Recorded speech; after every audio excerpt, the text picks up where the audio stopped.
Welcome back, everyone, to Myth and Magic. We have been discussing the Fae. We did a broad overview of all of the Fae, and then last time we did the Trooping Fae. Today we are completely shifting gears away from the glittering palaces, grand processions, royal etiquette, and all of those stiffening yet glorious factors of the Trooping Fae. So, if it's not too hot, grab your sake socks, your favorite drinky drinks. I'm doing water. I have my Creole with breakfast this morning. And if you have a crown, tiara, whatever it may be, maybe think about putting it on. Today, we are venturing into the quiet corners of the wild, the dusty hearths, the deep marshes, and the isolated coastlines to meet the fiercely independent outcasts of the fairy realm, the Solitary Fae. In traditional folklore, fairies are broadly divided into two structural categories: the Trooping Fae and the Trooping Fae and the Solitary Fae. And the courts, of course, are the Seelie Court / Trooping Fae and Unseelie Court, which has both kind of have a mix of where the Solitary Fae land. While trooping denotes the aristocratic crowds, the term solitary describes entities that live, work, and travel entirely alone. In Irish lore, these spirits are often called fae. In Scottish Gaelic, they are frequently referred to as the uaresk. Trying to follow my pronunciation guides. Unlike the nobility who claim dominion over entire kingdoms, the names of the Solitary Fae are directly tied to their specific function, their habitat, or the singular trade they practice. They don't have titles, they have jobs. This is what you would call the working class. The historical origins of the Solitary Fae diverge sharply from the fallen gods of the courts. In folk belief, solitary fairies are often viewed as the older, more primal remnants of animism, the belief that every rock, river, and household possesses a living spirit. And of course, this is definitely not like the same culture, but I have Pocahontas's Colors of the Wind in my head every time the animism is brought up, and it talks about how every rock, tree, and creature has a spirit, has a life, has a name. Yeah. When the great fairy courts retreated into the hills, these entities stayed behind on the surface.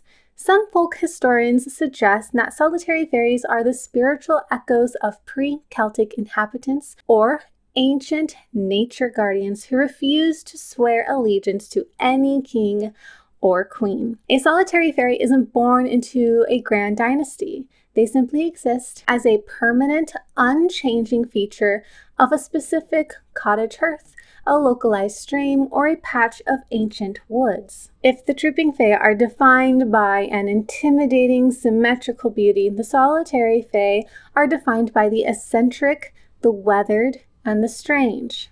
They completely lack the modern, delicate aesthetic of winged pixies. Solitary fairies are almost always small, often ranging from the height of a human to a knee-high young child. Their skin is frequently described as wrinkled, leathery, or earthy, reflecting the elements they live in.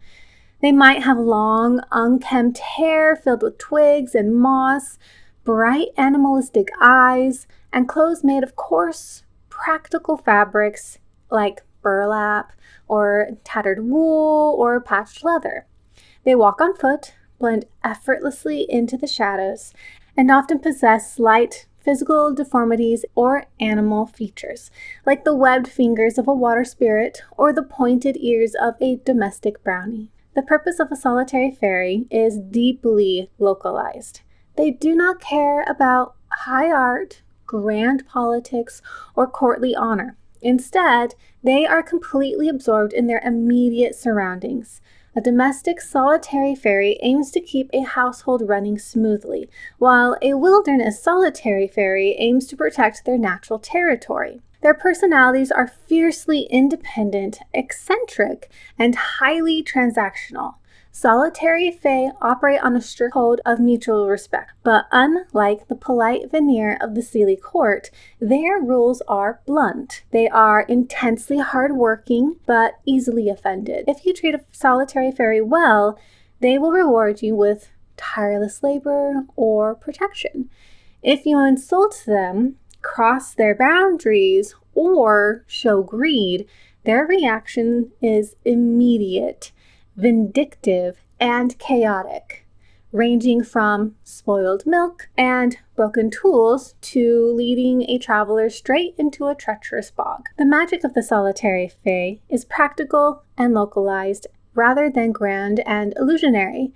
They do not deal heavily in the glamour to create fake gold or grand palaces. Instead, their attributes are rooted in master craftsmanship, domestic manipulation, and physical concealment. A solitary fairy can complete a week's worth of farming or spinning in a single night without making a sound. They possess the ability to become entirely invisible at will, move through solid walls, and manipulate physical objects within a home or forest. In the wilderness, their primary power is the manipulation of paths and terrain. They can alter the perception of a traveler, making a familiar forested path twist into an endless, confusing maze to protect their territory from human intrusion. Now, while the high nobility of the trooping Fae frequently abduct mortals out of vanity, status, or a desire to infuse vibrant red blood into their fading dynasties, romance involving the solitary Fae looks completely different. It is rooted not in politics, but in deep, profound isolation. Living on the absolute fringes of both mortal and immortal worlds, certain solitary fairies experience a unique vulnerability: loneliness.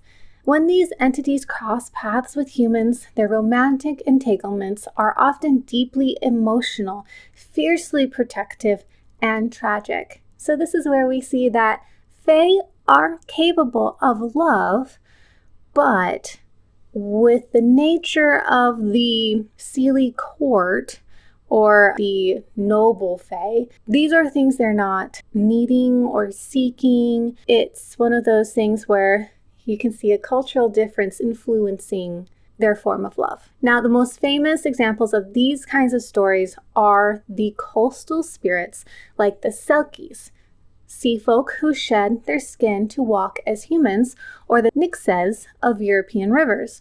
Unlike courtly Fae who play games of manipulation, a solitary water spirit often genuinely falls in love with the quiet, everyday life of a mortal farmer or fisherman, so long as they don't trick them into leaving their skins behind and basically abducting them, because the Selkie cannot go back home without her skin. We had a story of that, I believe, in our first story time with the fairy. Because solitary Fae are defined by a strict transactional nature, these romances always hinge on a single fragile rule or object. For the Selkie, it is the hiding of their skin, like we mentioned previously, like just now. For a forest spirit, it might be a promise never to ask their name or to never look at them at a specific night of the week. Original folklore emphasizes that these unions rarely last forever. Even in a loving, decades-long marriage with children, the call of the solitary spirit's true nature, the pull of the ocean, tides, or the whispering of the deep woods, remains too strong. Eventually, the hidden skin is found, the taboo is broken, or the cycle of the seasons calls them home, leaving the mortal partner with a lingering, lifelong melancholy and a gaze forever fixed on the wilderness. Historically, the Solitary Fae are represented by practical symbols rather than royal insignia. The sealskin symbolizes the dual nature of coastal spirits caught between human love and the wild ocean. The broom and hearth symbolizing the domestic domain of the brownie, who keeps the home warm and clean, as well as the domovoi. Will-o'-the-wisp, the glowing, hovering lights used by marsh-dwelling spirits to misguide intruders. In early illustrations and traditional woodcuts, they are depicted as solitary figures hunched over workbenches, hiding under bridge arches, or sitting quietly by a dying hearth fire, watching humanity with a mix of cautious curiosity and sharp wariness.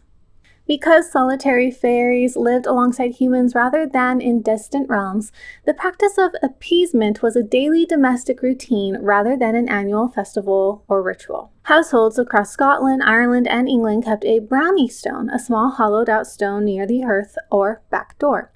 Every single night, the head of the household would pour a small offering of sweet cream, cow's milk, or a piece of freshly baked bread onto the stone.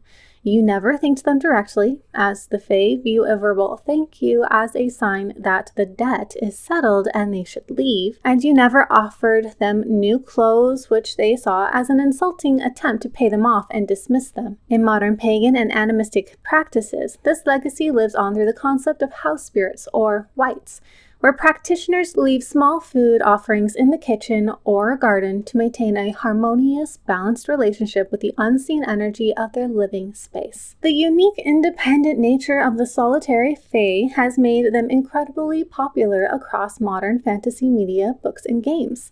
In literature, there is The Secret of Roan Inish and the original novel Secret of the Ron More Scary, a beautiful exploration of Selkie mythology, focusing heavily on the deep ancestral and romantic ties between coastal human families and the solitary sea folk. In the Harry Potter series by J.K. Rowling, whether you support her anymore or not, the house elves like Dobby and Creature are directly adapted from traditional Anglo-Scottish brownies. They possess immense domestic magic, work in secret at night, are fiercely attached to specific households, and can be completely freed or banished if presented with clothing. In television and film, you have the Spiderwick Chronicles, which I believe is also a book series. This fantasy franchise features Thimbletack, a classic brownie who guards an old estate. When his home is disrespected, he transforms into a malicious, destructive boggart, perfectly illustrating how quickly a solitary fairy's temperament can shift if insulted. The Shape of Water, another controversial movie, a 2017 film. While structured as a modern monster movie, Guillermo del Toro's narrative mirrors traditional European legends of the lonely, solitary water spirit forming a deep, silent, romantic bond with an isolated human. I haven't seen it, and I don't think I ever will. But let me know in the comments if you like that movie. In video games, you have The Witcher 3 Wild Hunt. This game features Johnny, a godling, which is a solitary nature spirit deeply rooted in Slavic and European folklore. He lives alone in a swamp, looks like a weathered child, and uses localized magic to protect his small patch of wilderness. And of course, there's World of Warcraft and other fantasy MMOs, TTRPGs, etc. They feature lone, but in Worldcraft specifically, this features lone, mischievous sprites and tricksters dwelling in isolated forests, operating entirely independently of the larger factions or royal courts.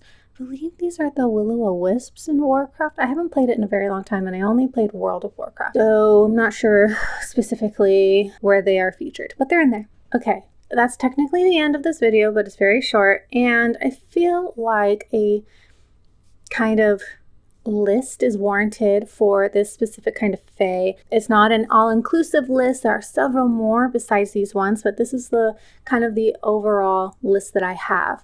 There are Banshee, who is a female spirit in Irish folklore, the Leprechaun, the most famous solitary fae, a brownie, which we have talked about. They're usually a helpful solitary Scottish house fairy. In Slavic, I believe, there's the Domnovoi. I hope I said that right. Which is featured in The Bear and Nightingale. And then I don't have a pronunciation guide for this one, so forgive me if I say this wrong. An asrai, a shy, timid, aquatic fae that live deep in the water and will melt into a puddle of water if exposed to sunlight. Cluracan, often described as a leprechaun who has finished his work for the day, known for raiding wine cellars and riding sheep. Fardarig, a mischievous fae from Irish folklore that plays terrifying or practical jokes on humans. This is probably an unseelie court creature, maybe. A boggart, mischievous household spirit that causes general havoc. Shellycoat, a Scottish bogey that haunts streams and rivers covered in shells that clink when it moves. And the Spriggan, an ugly, ill-tempered, and mischievous Cornish fae known for guarding buried treasure and causing bad weather. Some of these are considered Seelie Court fae, others are Unseelie Court, and then there are some who are kind of like dancing in the middle, but technically belong to one or the other. That is all I have for the Solitary Fae. Probably a little easier to justify a romance if you're going original folklore, folktale, and that is it.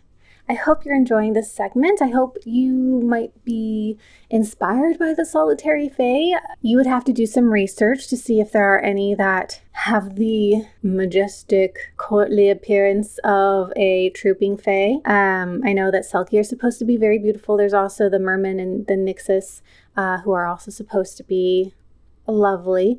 So you might have to do some digging if you want to feature a Solitary Fae, aside from those ones, in a romance and you want them to be beautiful. That is it. I hope you have a wonderful rest of your day. Please be kind. Please be a light in this world. And I'll see you next time. Bye.